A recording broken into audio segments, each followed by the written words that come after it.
Hi, I'm Delane Cleveland in Brooklyn Center, and every day our news team is out in the northwest suburbs bringing you news and information from your community.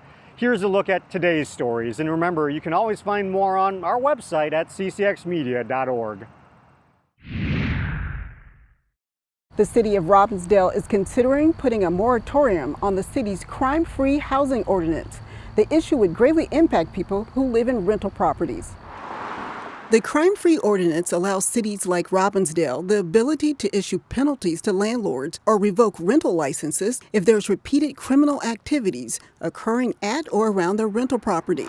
Landlords can also evict tenants under this policy. The moratorium ordinance that had first reading last night is considering putting a temporary halt on the crime-free lease addendum requirements from the city in rental properties. In the moratorium, the city is proposing a moratorium for up to a year of no enforcement of the crime-free lease addendums by the city.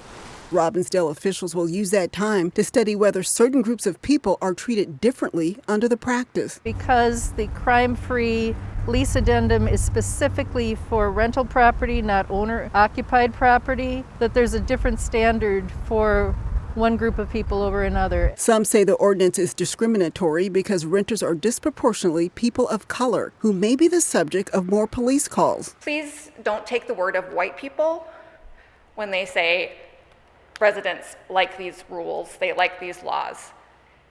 I would take the word of residents who are living in that rental housing. Is this really a discriminatory? I mean, every resident is treated the same. Nothing in this ordinance does it say anything about race. There'll be a second reading on the proposed moratorium on October 20th. In the meantime, the city would like to hear from residents living in rental properties. In Robbinsdale, Sonia Goins, CCX News.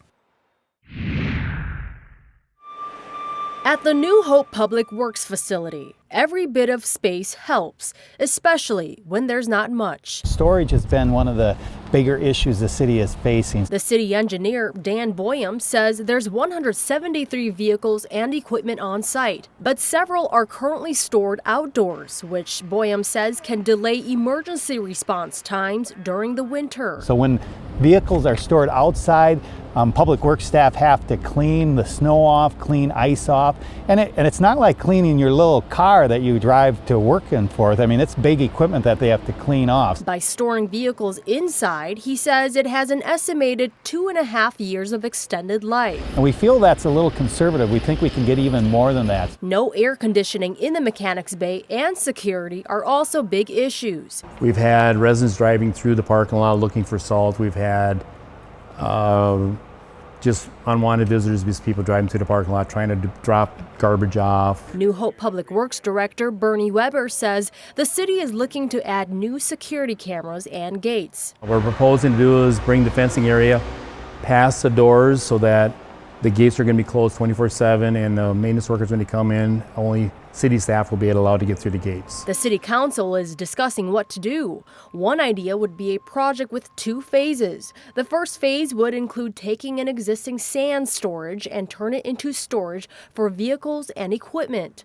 The sand would be stored in a newly built 3,000 square foot building outside the existing facility. Since 2017, we've been putting money from the Central Garage Fund in the bank, and right now we have $1.6 million in the bank to do the stuff we're proposing to do at the next work session. The second phase would include a 20,000 square foot storage expansion. But yeah, the goal would be to get as much of the existing equipment and future equipment inside. City staff say details are still being fine-tuned, but phase 1 will be proposed mid-December at the next work session. In New Hope, Pafu Yang, CCX News. We celebrate milestone anniversaries on the 0s and 5s, and Pilgrim Dry Cleaning checks off 2 of those boxes with their kickoff of their Coats for Kids drive. The Coats for Kids is back for its 35th year. It's really exciting. We have given away over 422,000 coats over the last 35 years, and our goal this year is over 10,000. We always say 10,000, but I think our community needs us a little bit more this year. You can drop off coats at any of the 26 Pilgrim dry cleaning locations, as well as any Devani's pizza locations. Pilgrim has been doing this for 35 years, but what is the other milestone? This is the 80th anniversary of Pilgrim Dry Cleaners, and it's amazing to say that they've been in business that long. They have survived many ups and downs, including this pandemic. We have over 200 employees, 26 locations, and we're doing okay. Pilgrim takes the coats, cleans them, and then distributes them to charities that they partner with for their distribution. We really want people to know that we can take kids' coats or adults' coats. We can take accessories at snow pants and boots. We really just want to keep those families warm this winter. To make a winter coat donation, just look for the clearly marked bins inside any Pilgrim's dry cleaning location or Devani's Pizza. The drive is underway now and goes through October 10th. In Brooklyn Park, Neil Persley, CCX News.